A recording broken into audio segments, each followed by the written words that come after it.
Исәнмесез, хөрмәтле тамашачылар. Яңа гасыр каналында Кым сәгате тапшыруның чираттагы чыгарылышы. Бүген студиябызның кунагы, халкыбызның яраткан җырчысы, Татарстанның халык артисты Искәндәр Биктаһиров. Искәндәр әфәнде, исәнмесез? Исәнмесез, исәнмесез.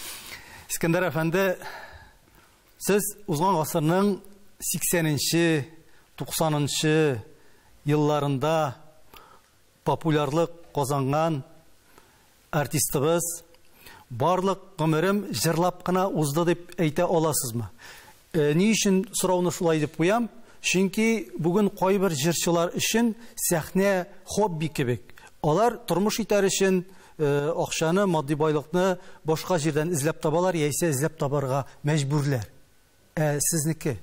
Безнең заманда фақат җыр өлкәсенә килеп керәсең икән, син профессионал җырчы булып шул юнәлештә генә эшләргә тиеш.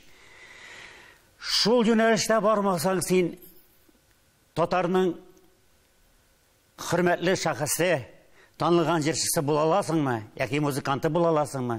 Ул бик шикле мәсьәлә. Бүгенге көнгә килгәндә инде, бүгенге көнгә җырчыларның ничектер ул җайлы гына инде, аның заманасы шундыйга әйләнде. Ул әле менә җырламаган арада нәрсәдер эшләп алам дип, шундый рәвештә алып баралар үзләренең тормышларын. Нәрсә белән бәйле бу? Бәлки бу заманы шундый дип әйтәсез сез, бәлки аның башка чарасы юктыр. Аның башка чарасы да юк, әйе.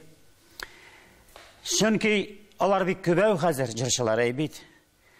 Һәрберсе җырлый, теге авыл апасы бер чиләк бәрәңгесен тотып чыгып саткан шикелле, алар үзләрен сата ала, мөмкинчелекләр бик күп аларга. Әйе. Менә шул ук сезнең телевидениедә чыга алалар, башка телевидениегә дә, радиоларда да бер юлы бөтен җирдә үзләренең булдырган әсәрләрен тәкъдим итеп, шуның белән популярлык яулыйлар, һәм шул юнәлештә инде алар үзләрен каядыр чакырырлар микән дип көтеп утыралар, инде көтеп утырмасалар, үзләре концертлар оештырып йөриләр. Аңа да рөхсәт бирелгән, бер нинди киртә юк, чөнки без чыкканда безнең программабызны тулысынча карыйлар иде. Нинди композитор, нинди профессионал әсәрләр башкарыла, бөтенесен тикшереп чыгаралар иде. Хәтта мин хәтерлим әле Габдулла Рәхимкуловларның программаларында гел сарапа җырлары булган, унар җыр. Иң яңгыраган еллар сарапа җырлары иде. Мин дә әлбәттә җырладым. Ләкин аларның ул программаны бөтенләй үзгәртеп, чөнки ул документаль рәвештә филармониягә керә һәм телевизор белән дә бәйле бит инде. Язалар Җиһанов, анда Заһид Хәбибул, Җеникеев һәм башкалар, бөтен профессионал композиторларны. Сарапа җырлары да ярамый иде. Күп итеп. Күп итеп, әйе. Менә һәм сүзегезне беләм әле. Бар бер Габдулла абый, ничек инде Габдулла Рәхимкулов, Җиһановлар белән әллә кая бара алмый бит ул. Ул бөтенләй башка рәвештә кеше бит инде ул. Шуңа күрә унар җырын Сарапаның җырлап кайта дип әйтәләр иде. Шуның белән сборда җыя бит ул, керемдә алып кайта. Әйе. Менә мондый бүгенге көндәге мондый иркенлектең дип әйтик инде, әйме, эстрададагы. Аның уңай һәм тискәри яклары. Без бит инде бар теге ике яклы була торгандыр инде. Тискәри ягына түгел. Уңай ягы да нәрсәдә, тискәри ягы да нәрсәдә. Уңай ягы теләсә кайчан теләсән инде җыр яздырам да җырлыйм. Теләсә кемнең әсәрен үзем яза аламмы, дустым шигырьләр бирәме дигәндәй. Ягъни үстән контроль юк. Бөтенләй юк. Инде аның тискәри ягы теләсә нәрсә эшләп кенә бит алга бару турында уйларга кирәк. Милләт язмышы белән бәйле җырлар булырга тиеш. Патриотика булырга тиеш, гражданлык рәвеше, милләтне, балаларны тәрбияли торган. Менә шул. Чөнки балалар шуны тыңлап үсәләр бит. Дөнья күләм танылып җырлаган Әлфия апаларыбыз, Илһам абыйлар, 3нче көн туташ кар яваларны җырлыйлар. Ул бит. Әлбәттә, аларның рәвеше дә шундый. Әйе. Нинди матур җырлар бит ул. Ул бит тәрбиягә тарта. Без аны мәктәпләрдә дә шундый әйберләргә тартыла идек. Әлфия апаның теге солдатлар җыры. Үзенә күрә тәрбия чарасы, теге туган авылында мәхәббәтем генә түгел бит. Хәзер инде менә шул башкача инде. Искәндәр әфәнде, сез менә сәхнә кешесе артистка ничектер менә кыеграк, түбәнсетебрәк, кимсетебрәк караган, чорда туган һәм үскән буын кешесе. Ни өчен әйтәм, ул чакларда әле кем инде ул артист? Аның ни шәхси тормышы юк, ни гаиләсе юк, ни акчасы юк дигәнрәк фикер хөкем сөргән вакытлар булды. Шулай бит. Менә сез бит инде аны күреп, ишетеп үскәнсездер. Сәхнә юлын сайлаганда менә бу фикерләр сезгә уегызга килмәдеме? Мин дөрес юлдан барам икән, артист кем булыр инде ул дигән мәгънәдә. Юк, анда уйлар гомумән килми ул, чөнки табигатым белән мин шунда кирергә тырыштым. Бик авырлык белән кирип, адымнарымны ясый башладым. Бусы бер. Аннан соң әле бит халык бар. Бер-ике җыр җырлыйсың, әйтик, дусларыңны онытма, яткар, дүртиле көйләре. Халык эләктереп ала да, елга бер җыр чыгарга мөмкин, бер җырчы тарафыннан. Халыкның шундый матур итеп кабул итүе сине күтәреп әллә кайларга алып китә. Җитәкчеләр тарафында бар инде, алар тарафыннан булды инде ул, әйтик, шул жюрилар тикшерә, Мәскәү комиссиялары килеп тикшерә. Төрле хәлләр булды. Филармониядә, мәсәлән, Флора Сөләйманованы гомумән соңгы елларында туктатып, концерт эшчәнлеген туктатып калдырмакчылары, без бригада белән эшләп киттек, шулай ялга да чыкты минем белән. Әйтик, Мәскәү комиссиясе карый да бер заман. Хәмдүлла белән мине зурлап, менә бу җырчыларыгыз бик әйбәт, ышанычлы, өметле дип нәтиҗә чыгарып бирәләр. Менә шундый әйберләр була тора ул барбер, чөнки без тик тормыйбыз. Biz җырлар табабыз. Гаиләдә бит инде баланың нинди сукмактан, кайсы юлдан китәсен, ничектер менә билгеләү бар. Әти-әни тәрбиясе дигән әйбер бар. Шулай бит инде. Юкка гына безнең татар халкында оясында ни күрсә, шыкканда шундый булыр дип әйтмиләр. Сезне гаиләдә җырчы Искәндәр итеп кайчан таныдылар? Гаиләдә безнең нәселдә гомумән җырга биюгә сәләтле кешеләр, гармунчы абыйларыбыз бар, энекәшләр дә шулай гармунчы, баянчы булдылар, һәм әти Тальянка да гармунда уйный иде инде. Хәтерлим, кичәнәдән үк арча көйләрен уйнап җибәргәнен. Ул инструмент хәзер дә минем өйдә саклана, үземдә әзрәк шыгырдатам инде. Бусы бер. Аннан соң әни Пошмак ягында, мич каршында нәрсәдер әзерләгәндә та-на-на-ни-на дип ыңгырашып, сыңгырап кына җырлап йөргәнен хәтерлим дә. Ул өмә җырлары булып чыккан, соңыннан сәнгатькә килгәчтән аңладым нинди җыр икәнен. Көйләр искә төшә. Әйе. Каралы, әни бит моны көйләп йөрде дип инде Сәйдәшев көе өмә җыры булып чыкты. Менә шулай иттереп без 12 балалы гаиләдә үстем бит инде мин. 4-се вафат булганнар. Шул бер яшькә чамай инде, аннан без 8 бала исән сау безне үстерделәр. Шуңа күрә сәнгатькә карата, сәнгать юлына шундый бер булган инде тәрбия. Чөнки мәктәп елларында бигрәк тә Октябрь революциясен көннәрен билгеләү бар иде инде, ноябрь айларында. Октябрь бәйрәмнәре шунда концертлар куябыз, шунда да сәхнәгә чыгам. Яңа елда сәхнәдә елка басып тора инде безнең 8 класслык мәктәпнең залында инде. Барбер куркып булса да шунда катнаша идем инде. Менә шушындый. Ягъни гаиләдән, тәрбиядән килә инде сезгә бар. Килә инде. Сәхнәгә тартылу барбер. Тартылу булган инде. Шуны күреп үстем бит инде.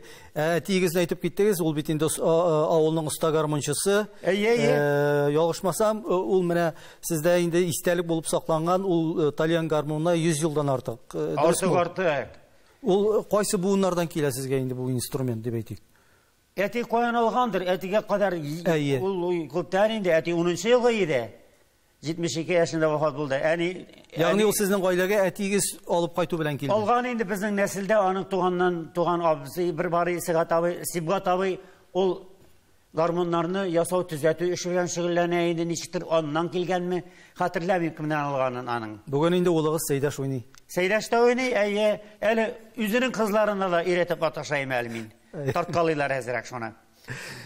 Siz менә күп балалы гаиләдә дип әйттегез, 12 баланың авыз салган 8-е аякка басып тормышта үсә, шулай бит инде. Бүгенге көндә без инде Россия масштабында алсак, 3 бала булган гаилә күп балалы санала. Элегрәк әле ул 5 бала күп балалы иде. Аңарча инде 10 бала мөгаен күп балалы гаилә саналып килгән. Бер кызыклы факт, менә турдан туры пропорциональ рәвештә тормыш шартлары яхшыра барган саен балалар туу кими бара. Ничек моны аңлатырга? Сезнең уйлап караганыгыз юкмы? Ношарда яшәмибез кебек, әйеме, элекеге белән чагыштырганда, менә сез үскән вакыт белән чагыштырганда, балалар астуа. Барбер тормыш авыр, яңа буынга тормыш авыр. Нәрсәсе авыр? Тәрбияләргә, үстерергә, биткешегә барсына да эш җитми, хезмәт хакының да югарылыгы бик югары түгел, юк дәрәҗәсендә күп җирдә шулай бит. Менә шуның өчендер инде баланы үстереп, сау-сәламәт бала тудырып үстерү, ул чыннан да зур проблема. Авылда инде нәрсә?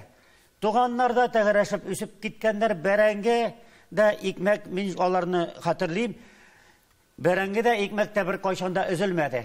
Барысы да шул йорттагы булган байлык белән шулай үстек. Мал инде, ит булды инде, менә шул. Башка төрле каяндыр килә торган әйберләр юк инде.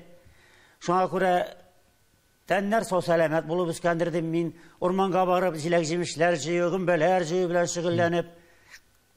Булар барсы да анда ничек үскәнбез, менә соң вакытта уйладым да, әтиәниләр ничек алар утырып ашаганнарында күргәнебез булмады бит. Кайчан кайтып, кайчан безне ашатып, киендереп дигәндәй өлгерәләр шаккаткыч берләп карасаң. Хәзер өфтеп итеп үстерәбез. Менә хәзер балаларны үстердем инде. Малайлар үскән чагында мин 2 малай кечкенә генә, хәтта тормыш иптәшем Факияны эшләтмәдем бер 10 еллап. Бала тәрбияләде. Бала тәрбияләде, чөнки мин гастрольдә. Гастрольнең нормалары бик күп филармониядә. 24 концерт иде айына. Тулай булып чыга бит. Сыңга таба азай инде ул. Шуңа күрә мәйтәм, мин танылып барган кеше, балаларын бер хәл булып, Аллам сакласын дип, тәрбияле булып үссеннәр дип эшләтмәдем. Карый ала дип инде. Кайдан ничек булдырабыз? Юк булса да әйберләр алып кайта идек инде, табып дигәндәй. Төрле продуктлар дип әйтим. 1975 елда сез бик зур конкурс аша Татар дәүләт җыр һәм бию ансамбленең хорына җырчы итеп кабул ителәсез. Әйе.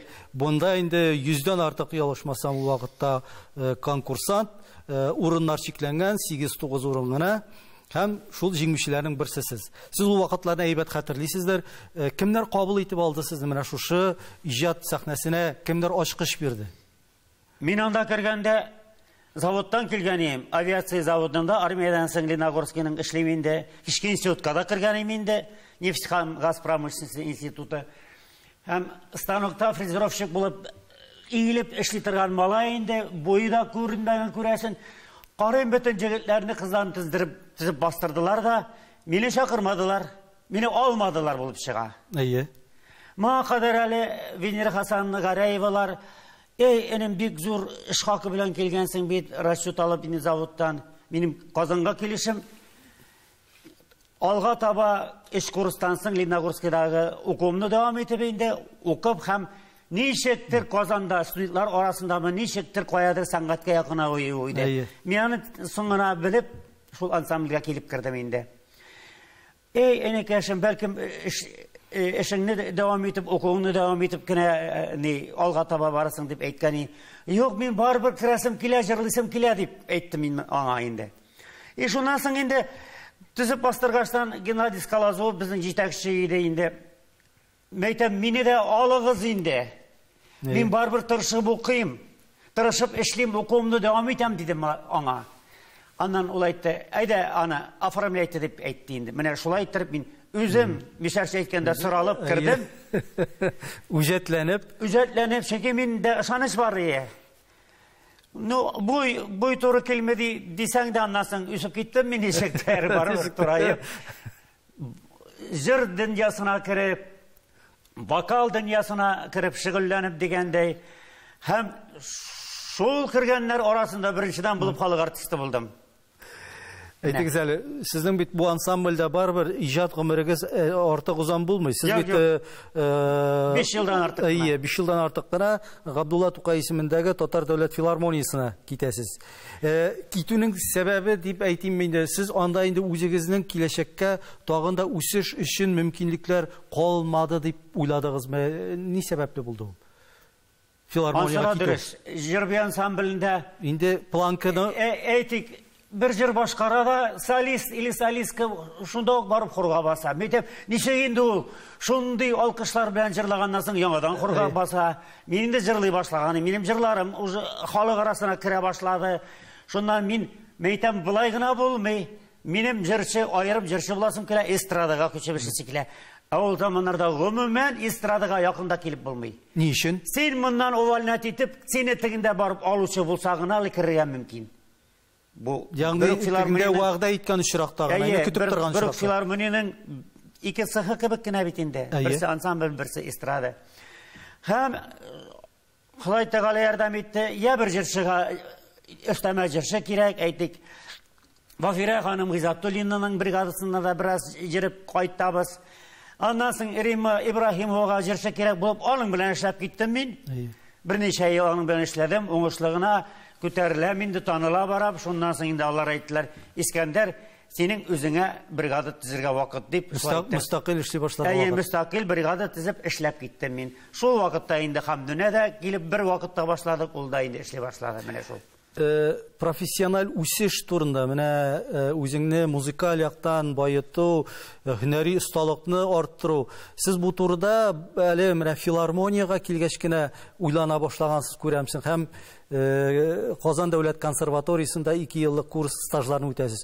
Моңарчы андый ихтыяҗ тумадымы? Менә бу әле дәүләт ансамблендә йөргәндә дип әйтик, хорда җырлаганда. Әллә аңа вакыт булмадымы әле ул? Дәүләт ансамблендә эшләгәндә мин шул институтымны tamamladım. Әйе. Шул читтән торып булса да бетердем. Югары белемле булдым инде барыбер. Аннан соң ул андый ихтыяҗ турында уйлай да, ләкин мин вокал буенча педагоглар килә иде ансамбльгә, алар белән бик тырышып, аларга бик ышанып шөгыльләнә идем. Галина Петрусова килеп безне өйрәтте, аның белән без хәзер дә дуслар, бик әйбәт вокалистка. Һәм шулай иттереп эстрада бүлегенә күчкәч, мин бүлмәгә киләм дә, әле общежитиедә торам, ниндидер эш көннәре беткәч, 4тән соң турыдан-туры кычкырып халык киләр җырлап утырам. Инде менә башка мөмкинчелек общежитиедә җырлый башласаң, күршеләр ачулана, әйтәм, монда филармониядә беркем юк инде. Әйтик, кычкырма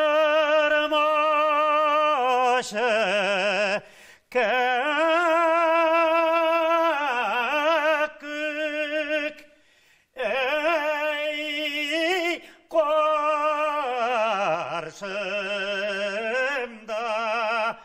kışkırsan ağaçla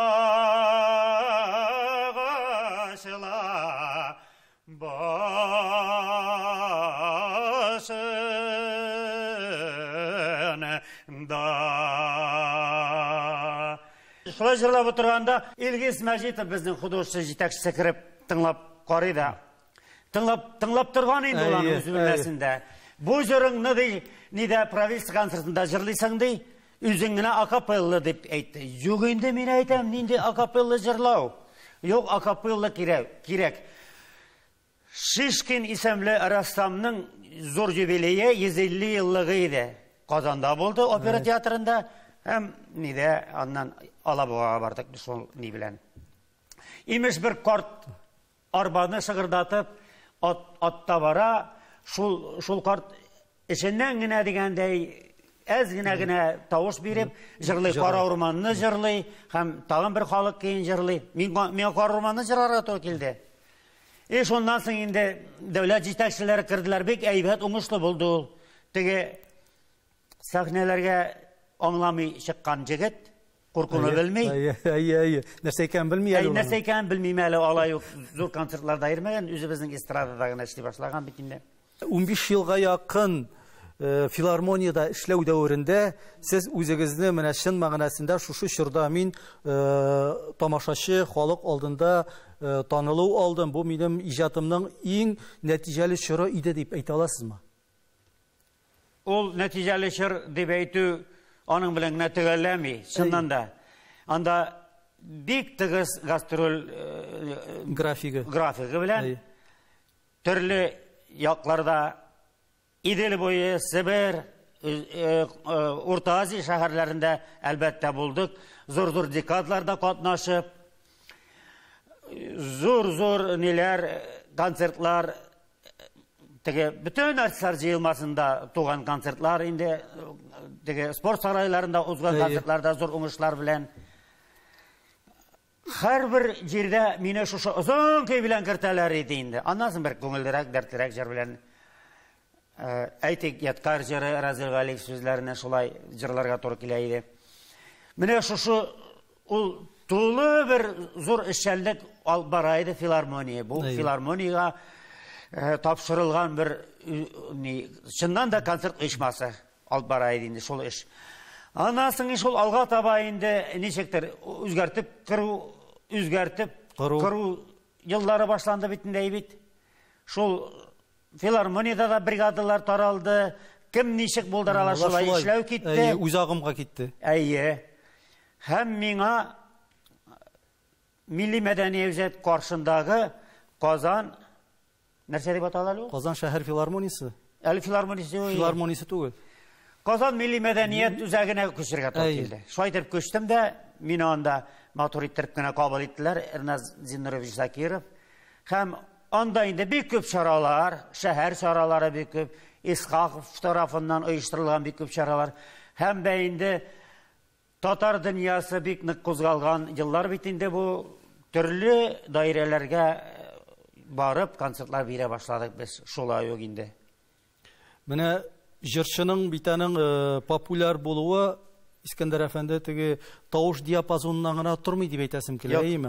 Мәсәлән, безнең шул бигрәк тә опера сәхнәсендә көчле тавышлы дип әйтегез җырчылар бар. Әмма ләкин аларның тамашачылары шикләнгәнрәк күләмдә. Әлбәттә, безнең ике жанрны да бергә алып баручы җырчыларыбыз булды. Операда да җырлап, эстрадада да җырлап, шул Венера Ганиевлар, мәрхүм Хайдар Бегешевлар. Сез үзегезнең менә тавыш диапазоныгызны, вокал мөмкинлекләрегезне үзегез ничек бәялисез? Мин аны бәяләп бетерә алмыйм, чөнки минем үз эштемдә эшләү барыбер дәвам итә.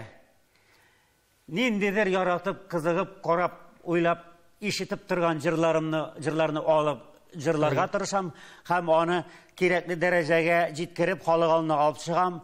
Бу үзенә күрә шундый хезмәт, эш, батырлык дип әйтәм инде.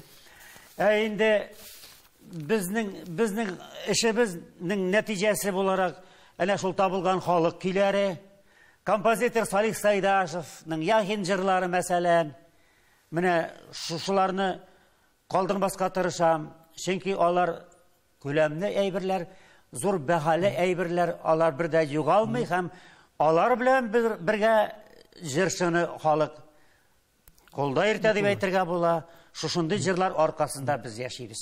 Халык җырлары дип әйттегез, чыннан да халык җырларын башкару ул җырчы тарафыннан зур осталык та, сәләттә таләп итә торган жанр дип әйтик инде.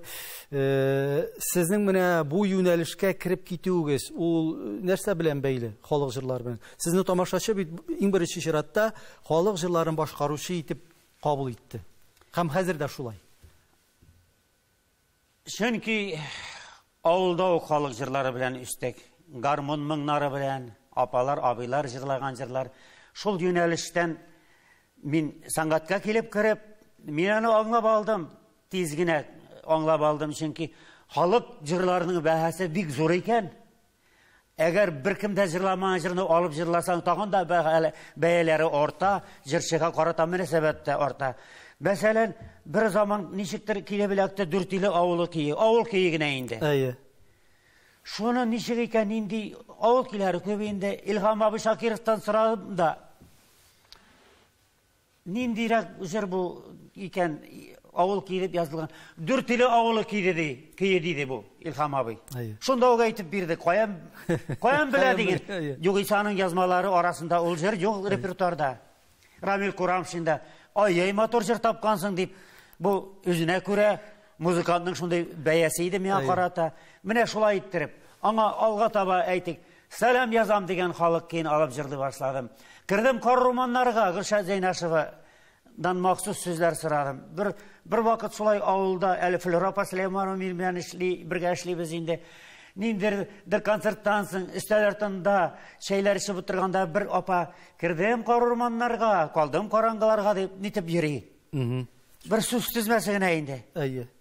Без бер-беребезгә карадык та шаккаттык. Нинди матур сүзләр дип, нинди матур сүзләр. Әле ки дә аңлашылмый. Шул килеп туды, нигә әйттем, Флорапа әйтәм, бирәк матур ки булып чыга бит бу сүзләр белән дип. Гөлшат апага әйткәнем, 2 көннән сүзләрен дә язып бирде, 1-2 куплет. Менә шулай итеп кирдем карманнарга. Яңа җыр туды. Ул бит ниндидер композитор язганлыктан да зуррак булып чыга. Бик кадерле булып чыга. Чөнки халыкның югалып барган сүз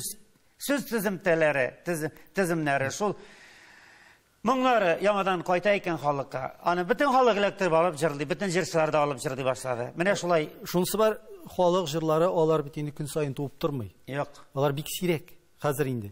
Ләкин эзләсәң табырга була. Бармы? Бар.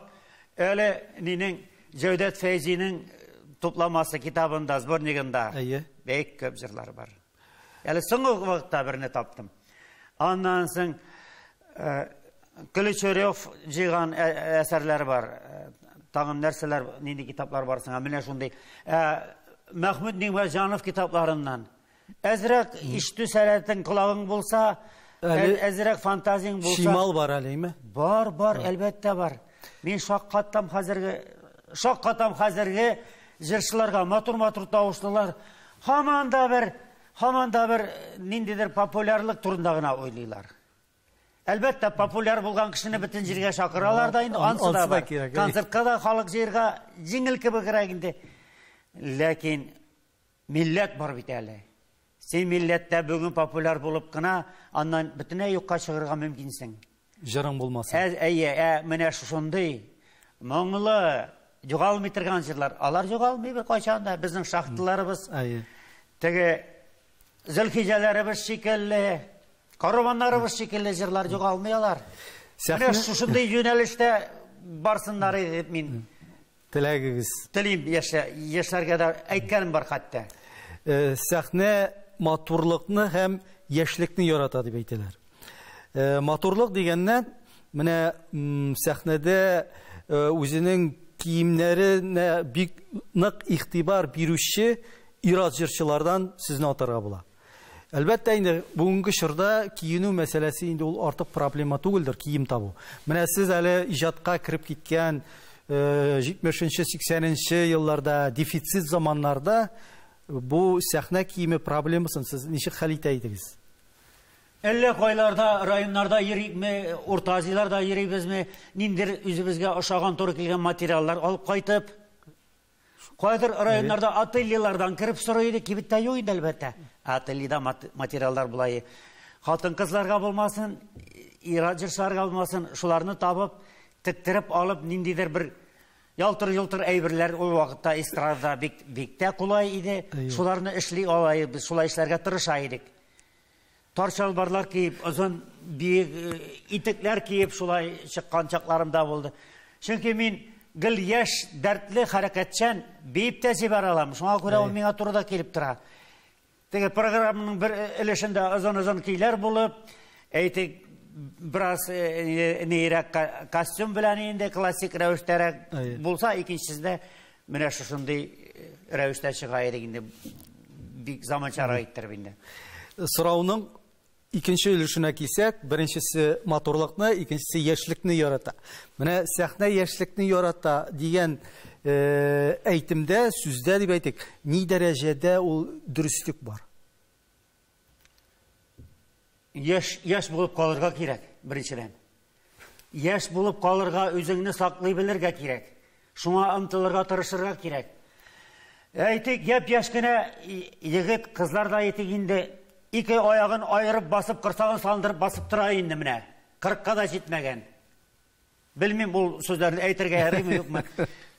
Соң бит инде әз генә үз рәвешеңне тота белеп, ризыгыңны сайлап, матур иттереп, бер спортсмен кебек фигура белән торырга була бит, сакланырга була бит. Була. 1992 елда әйтелгән фикерегез, яшьләргә әйтәсе килгән теләгем шул дип әйтәсез, репертуар сайлаганда бик вакланмасыннар иде. Нигәдер халык көйләрен читләтеп узырга тырыша аларның кайберсе. Тавыш та, буйсын да, белем дә бар югыйсә. Ягъни 30 елга якын вакыт үткән инде сезнең бу әйткән фикерегездән соң, хәл үзгәрдеме? Менә бу сүзләрегез бүген дә актуаль булып каламы? Ул беләсезме, ул яңа яшь башкаручының залогыннан тора. Аннан соң булдыра аламы әле ул халык көйләрен, юкмы? Шуннан да тора. Әгәр халык көйләре күңелендә булып, күңелендә чәчәк атырга зыйнып торганда, ул аңа жан истәп, ризык табып, материал табып, шуны үстереп, җырлап җибәрә икән. Ул әлбәттә аңа тагы да ярдәм итә аны үсешенә. Халык көйләре җырлаганнан ул артка бармый, карт була алмый, ул яшәреп китә барбер яшәреп, яңарып китә дип әйтәсем килә. Менә барлык җырчыларга да халык җырын башкару дип әйтик. Сез аны мәҗбүри дип саныйсызмы? Кемдер аны, мәсәлән, күтәрә алмаска мөмкин, тарта алмый ул аны халык җырын. Әмма аның үзенең ниндидер бер амплуасы бар, ул амплуасында ничектер тамашачыга, ничектер үзенең юлын тапкан кебек була. Юк, алар әз генә җиңелчә генә әйттереп, хәзерге корылган музыкаль аккомпанемент белән, компьютерлар белән моторлап аларны яздыра алалар. Әйе. Булдыралганча җырлый да алалар. Аларга аның тәмен генә белергә кирәк сәхнәдә. Халык җырының матурлыгын сизеп алса, ул алга таба да шулар белән шөгыльләнә башлый. Менә шул гына дип уйлыйм мин. Безнең атаклы режиссерыбыз, СССРның халык артисты Марсель ага Сәлимҗановның шундый әйткән бер фикере бар. Артист өчен иң беренче чиратта талант кирәк дигән ул. Аның хезмәт урыны сәхнә, бия бирүчесе тамашачы. Әйтегез әле, тамашачы ул һәр вакытта артистка объектив бәя биреп бетерә аламы? Юк, тамашачы һәр вакытта объектив булып бетә алмый. Гел юк кына нәрсәне дә күтәреп алырга мөмкин ул тамашачы. Хәзерге вазгыятьтә шулай бит. Гел инде бернигә ярамый торган, күтәреп алган әйберләре 1-2 ел эчендә юкка да чыга. Күтәреп алган җырчылар дип әйтәм инде. Шуңа күрә үзеңнең дәрәҗәңне белеп, үзеңнең хезмәтеңнең кирәк икәнен белеп, үзеңнең тапкан җырларыңның, куйган хезмәтеңнең, куйган әсәрләреңә, җырларыңа мөнәсәбәтеңне белдереп, алга таба һәр даим халыкка чыгасың икән, ул барбер халык күңеленә керә бара, сеңә бара һәм ныгый бара. Менә шушы юнәлеш белән син барбер кирәкле кеше икән бу дигән фикерне тудыра халык тарафыннан. Искәндәр әфәнде, сез халкыбызның бөек мәшһүр кешеләре белән оралашып, иҗатта бергә кайнап яшәгән кеше.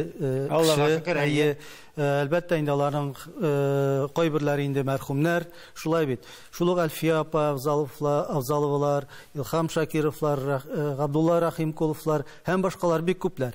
Гөлшат Зайнашевлар. Әйтегез әле, әгәр дә менә бүгенге көндә шундый мөмкинлек туса, шуларның берәрсе белән оралашып, сөйләшеп утырырга, сез кемне сайлар идегез? Алар барса да лаек кешеләр, менә шулык сезнең тапшыруга килеп утырырга бик та лаек кешеләр, бик яратып, хөрмәт белән карый идем мин аларга. Бигрәк тә менә сезнең иҗатка, сезнең менә шушы тормышка тәэсир итүчеләре булдымы алар арасында? Гөлшат апа Зәйнәшева, әлбәттә. Бик тә аралашырга бик җайлы иде. Эй, энем, кайдан табып алдың бу җырыңны дип тәшләй әйткән чаклары була, берәр бик матур көйне, халык көен җырлый башлаганда. Аннан Габдулла абый Рахимкулов белән аралашабыз. Радиодан, теге әле, стенадағы радиодан, теге вақыттарда әле, яңғырый бір заман Ғабдулла абайның ойыл жыры, шалтыратам да Ғабдулла абай тыңлайсың.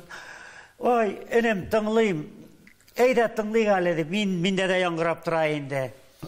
Інім, ірви, шулай деп айтатыға сөз бар еді. Ірви, тауышың бар, бұлдыр аласың, ірви деп айта еді, шулай айттырып. Бұл аның вафаты кәне болып шықты.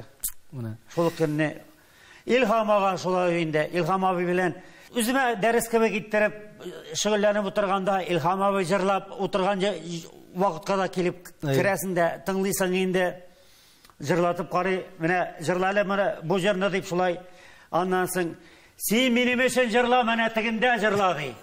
Tiginde işitsinler seni dey. Uylap qarasaň bir kızıklı vokaldagy bir kızıklı eýbirni aýta bit ol. Jırnyň orası aytkanda yönelişin biri pasıl. 2005 yılda bir türküm ülken buğun artistlar ul vaqtda әле президент Минтимир Шәймиевка мөрәҗәгать белән чыгалар. Siz bu вакыйганы хәтерлисездер? Хәтерлим. Менә ни өчен туды бу мөрәҗәгать? Бу бер җан әрнүе идеме менә шушы чорның өлкән буын җырчыларның ничектер менә кадерсез, игътибарсыз калулары аркасында бу нәрсә булды? Ol yıllarda бюджетка артистларның хәле кертелмәгән иде. Шул уңайдан ничектер без кабынып киттек барыбызда. Хәмдүнә мин Илһам абый, Вафира Гизаттуллина баштан җыелышып бардык Фәрит Мөхәммәтшинга. Аннан соң икенче көнне тагын килеп җыелып сөйләшәбезме дигәндә Илһам абый булмады, тагын кемдер булмады, ләкин Хайдар Бегичев килде. Захра Сахаби килде бугай. Без инде Минтимир Шәрифовның аппарат җитәкчесенә килдек без.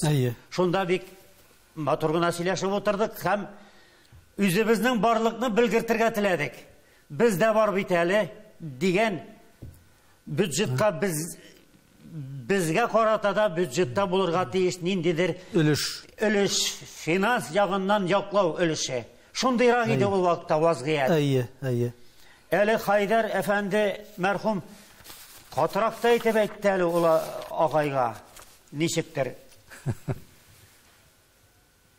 Чөнки безнең халык, безнең җитәкчеләр үзгәртеп кору yılları başlanı oңайынан җыен эстрадада шау-шу башланган yıllarda шулар белән мәшгуль иделәр. Анда Хайдарлар кирәк түгел ие. Бездә кирәк түгел инде. Эстрадада күп эшләп халык җырларын, халык тараткан әсәрләрен булган артистлар дип әйтим инде. Менә шул оңайдан булды бу. Һәм шуннан соң баксаң композиторлар берлеге дә кузгалды. Театрдар, Камал театрларда кузгалып, шундый бер зур biz җырчылар тарафыннан башланган әйбер бер зур күтәрелешкә әйләнде. Сәнгать дөньясын кубарды. Кубарды да менә шулай булды ул. Чөнки без барыбызда танылган кешеләр, теләсә кая кирә алабыз, бара алабыз. Театр кешеләре аерылып бара алмый мәсәлән. Композиторларда без инде һәрберебез аерым бригада белән йөргән кешеләр. Җырчы булмасам, чит илгә китеп эшкә урнашыр идем бәлки. Минем сүзләр, сезнең сүзләр, бу инде узган гасырның 90 елларында әйтелгән. Сез бит инде белемегез буенча Казан химия технология институтын читтән торып бетереп, инженер, механик. Инженер, механик. Шуннан да мондый уйлар бар идеме? Чит илгә китү теләге юк иде ул. Җырчы булган бит инде мин. Ләкин мин чит илдә дә яши алыр идем. Ләкин мин җырчы, аны алып булмый. Үзеп алып калдырып китеп булмый. Шул фикерне әйткәләдем мин күп җирдә. Мин милләт баласы, милләттән чыккан. Мин җырлап яшәмәсәм, җырчы булмасам чит илгә китеп, теләсә кая барып урнашырым. Әзрәк инглиз теленә дә хәвәслегем бар минем. Шуңа күрә шул фикерне мин шул вакытта әйттем. Булгандыр инде, әлбәттә, теге әйтик шул үзгәртеп кору елларында булгандыр инде, анда фикерләр дә булгандыр. Ләкин җырламыйча мөмкин түгел бит. Жырламыйча гомумән яшәп булмый. Мәсәлән, миңа гел җырлап торган кешегә, өйдә дә мин рәхәтләнеп җырлап йөрим, табигатьтә җырлыйм. И Ходаем, үзең ярдәм бир дип сорыйм әле мин шулай. Үз гомерендә шигырь язып карамаган кеше бик сирәктер ул. Ә менә көй язып караучылар Күп. бармак белән генә санарлык. Чөнки көй язарга өчен аерым сәләт, музыкаль ниндидер бер сиземләү дә кирәктер. Сез үзегезнең иҗат юлында берничә җыр язган кеше. Әйе. Ни өчен менә бу көй язу хәвәслегез дип әйтик инде, озын гомерле булмаган. Мохтаҗлык. Көй язуга ниндидер мохтаҗлык сизәсең инде, әйтик, матур сүзләр кулга килә беләгә. Әйе. Халык сүзләрен әйтик, менә мин баштан Камил Сәгъдәшнең сүзләренә яздым мин. Янам әле хәзергә, көем әле хәзергә дисеңдер дигән җыр бу. Әйе. Аннан бер заман Лена Шагирҗан белән аралашабыз инде. Ирек Галимовлар, Илһам Аби Шакировлар белән бергә утырып, ничектер Лена Шагирҗанга кайтып төштек. Анда шигырьләрен укый, күрсәтә. Мин беләмме, белмимме, пианинода әзрәк уйныйм мин. Шунда җыр әйләнә дигән җырны шулай яздым. Әйе. Соңга табайын тагын көйләр язылды инде, язылды әлбәттә. Һәм ул ниндидер менә матур сүзләр туры килеп, Гөлшат Зәйнәшева сүзләренә җибәрәм сәламнәр дигән җырны да яздым шулай ук. Менә шул син шуңа мохтаҗ кемгәдер биреп яздырып әрәм итәсе килми кебек. Үзем язып алам, үз хисләрем белән дигән кебек булып чыга. Көй язу. Көй язу шулай ук сезнең яраткан шигырегез һәм сезнең бит әле көндәлек тормышта тагын бер шигырегез бар. Инде аны теге заманча сүз белән әйтсәк, хобби дип әйтәләр. Сез антиквар әйберләр туплыйсыз икән. Антиквар. Антиквар әйберсе генә. Алар нинди җиһазлар ул һәм сез аларны кайда саклыйсыз һәм бу хирыслык каян килә сезгә? Ул беренчедән өйдә җиһаз булып, мебель булып, ләкин хәзерге заман мебеле түгел, борынгы заман мебельләре булып саклана. Әйе. Зур бийек сырлы агач көзгеләр. Әйтик, авал төстәге матур дүрт аяклы өстәл. Аннан теге корона Париж коронасы тажы дигән кебек язылган сагат, кара. Алар каян килде сезгә? Мин аны кая туры килә шунда алам. Профсоюз урамында теге антиквар әйберләр кибете бар. Шушында алам. Шуннан алгаладым инде. Каядыр туры килә авылларда ташлангандык рәвештә. Көзгенең рәтидә беткән мәйтәм көзләрен алып калыгыз. Миңа шушы агач генә арамысыңна бирисез, шулай алып кайтып китәм. Гуашка буяп бетергән булганнар инде. Шундай әйберләрдә. Кайдан башланды бу хирыслык? Нәрсәдән? Аның бит инде берәр башлангыч. Матур әйбергә битараф түгеллектән. Матур әйбер бит, сырлап эшләнгән. Аны чистартасың да, агачы гына кала да, аннан соң инде гел буяу юк, лак юк. Кайдыр марганцовкага кара битумлы лак кушып, шундый рәвешләргә кертеп буяп матурлыйсың инде, соңрагыннан тагын буйсың, пыялаларын алыштырасың, менә шулай иттереп, ул бер җиһаз булып, матур булып тора. Аның рәвешенә туры китереп мин Малайзия ниләре дә бар бит, хәзерге заман ниләре, стенкалары бар инде шундый. Шуларны да бергә алып бастырып куям инде. Менә шул бу инде ничектер үземнең күңел эше, иң ансың ниләре йорт төзеп, анда кафелендә, кирпич белән өйләрне бүлүдә, җылы идәннәр ясауда, сантехникада, электр уздыруда бөтен йортка, бөтенесен мин аларны эшләп чыгам, абыйларга ниләргә игътибар да итмим инде, алар. Ягъни егет кешегә 70 төрле һөнәр дә аз. Монда 170 буладыр инде. 170 буладыр. Искәндәр Биктахировның туган җире Ширмешән районы Югары Чагатай. Чагатай авылы. Сезне бүген ничек хөрмәтлиләр авылда? Беркемгә кирәк түгел. Беркемгә кирәк түгел. Авыл бик таралды, безнең авыл 7 километр гына районнан һәм ярты авыл дип 3'тен 1-генә калгандыр, өлкәннәренә калгандыр. Бөтеннең яшьләре, балалары районга күчеп, йорт төзеп, шунда яшиләр, кайтып китеп кенә йөриләр. Менә авыл шундыйга әйләнде. Инде сирәк кенә ниндидер шара уңайыннан кайтырга туры килгәндә, әйтик, соңгы тапкыр булдым. Бөтенләй иске клубны яңартып, шулай ук әйбәтне клуб инде ул яңартып төзеделәр дә инде, ремонтлар ясап, авылның бөтен өлкән апалары сагынып килеп, шулай концертны карадылар, аларында җырладым. Менә шундый чаралар була ул сирәк кенә. Шундый гына очрашулар инде. Авылыгызда нигез бармы?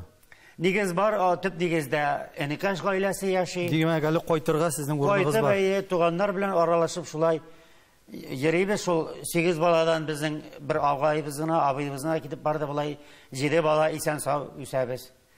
Яшь бара бит инде ул. Бара. Улыгая. Әймә артист кешенең дә сәхнәдә аның гомере теге мәңгелек түгелдер. Бүген әле сез үзегезне сәхнәдә менә ничек хис итәсез? Ничек әле сез аякта басып торасыз сәхнәдә? Нык аякта басып торам. Аллага шөкер. Ойлаган җырымны, җырлыйсы җырымны җырлыйм. Әле быел гына Тукай әсәрләрендә рәхәтләнеп әзерләдем. Шигырь бәйрәмендә 50 көне барып җырладым. Әзрәк күңел борчый. Шигырь бәйрәменә җыйлабыз да, Тукай көне дибез, бер җыры булырга мөмкин, күп дигәндә, бер җыры. Алай булмый бит, Тукайның булай да бик күп җырлары. Бик күп түгел, 5-6 җыры гына аның сүзләренә бар. Шушындый әйберләрне җырларга тырышам. Очрак туры килгәндә инде концертларга да кертергә тырышам, чөнки бу әйбер, бу җырлар не бирә? Вокал күнегүләре шикелле. Классик әсәрләр, алар кешене, җырчыны башкаручыны ныгыта. Сулыш алуыңны иркенәйтә. Булдыра алсаң, әлбәттә. Булдырыр өчен аның белән шөгыльләнергә кирәк. Менә шул. Шуңа күрә дә мин сәхнәгә бик зур теләк белән чыгам. Мин әле һаман да яшь, Аллага шөкер. Гастрольләр белән йөрү мәсьәләсендә дип әйтик инде менә. Алар буламы, юкмы? Чөнки безнең бит җырчылар гастрольләргә бик теге яшьләр генә дип әйтик инде йөри бүгенге көндә. Үзләре оештырып каядыр концертлар белән яшьләр йөрергә тырыша иде. Аларга да бик авыр, аларга да халы бик киләм дип тормый, чөнки менә өлкән буын җырчыларга гастрольләргә йөрү мөмкинлекләр бармы, әле юкмы сезнең? Яшьләрнең әйтеп бетерим әле. Яшьләрнең концертына бүген бармасам, иртәгә телевизордан карыйм бик кенә халык шулай. Аларда да проблема ул. Инде безнең, Аллага шөкер, безнең татарның бик зур бер байлыгы бар. Сабантуй дигән бренд. Бренд дип әйтәм. Чөнки ул Сабантуй дөнья күләм бөтен җирдә уза. Аны безнең дәүләтебез, Мәдәният министрлыгы уздыра. Мәдәният министрлыгында без гел һәр даим шул Сабантуйларга йөреп торабыз. Моннан 5-6 ел элек улым белән, хромкалар белән, итальяннар белән Америкада Сабантуйда булып кайттык, җырлап кайттык инде. Гади үзебезнең халык шикелле менә утыралар, өстәлләр артында, ризыклар белән әбиләр, бабайлар. Алар кайчандыр еракка Себергә китеп, Себерләр аркылы шулай Америка барып чыкканнар инде, Америка гражданнары. Аннан соң менә соңгы елларда, 2 ел элек, 19 елда бөек җырчыбыз Илһам абый Шакировка багышланган махсус чит илдә беренче тапкыр концерт булды. Италиянең Рим шәһәрендә, борынгы бер бинада, галәмәт матур фреска, Микеланджело рәсемнәре арасында шундый концерт булды. Өлкәннәр җыела, итальяннар, руслар, татарлар бераз шунда. Илһам абый җырларын җырладым, итальян җырын җырладым, русча да җырладым. Менә шулай итеп рәхәтләнеп, безнең Илһам абый бар бит дип күрсәтеп, анда тәрҗемә дә бара, әлбәттә, рәсемнәр дә куелган, ул халык белсен дип инде. Әле Муса Җәлилнең батырлыгы турында да яңадан уздырмакчылары, ләкин менә бу соңгы вазгыять килеп чыкты. Менә шундый җирләргә йөрергә тырышам. Ул Урта Азия республикалары булмасын, Себерләр булмасын. Министрлыкка бик зур рәхмәт. Әйтәм бит, менә шушындый гастрольләрдән бер җирдә калырга җыенмыйм. Кайчагында бер айга 17 тапкыр самолетка утырырга туры килә. Ягъни әле сез тулыканлы иҗат белән яшисез. Искәндәр әфәнде, сезгә киләчәктә дә менә шулай шаулап, гөрләп әле сәхнәләрендә җырларга, иҗат итәргә насыйп булсын. Сезгә иң мөһиме сәламәтлек һәм иҗади уңышлар теләп калабыз. Рәхмәт тапшыруга килгәнегез өчен. Амин, шулай булсын. Гел сәхнәләрдә мин булай дим инде. Эй Ходаем, үзең ярдәм бир, сәхнәләрдә балкырга насыйп ит дип әйтәм мин. Шулай булсын. Исәнлек, саулык белән тапшырулар бик әйбәт, матур итеп дәвам итсен. Рәхмәт.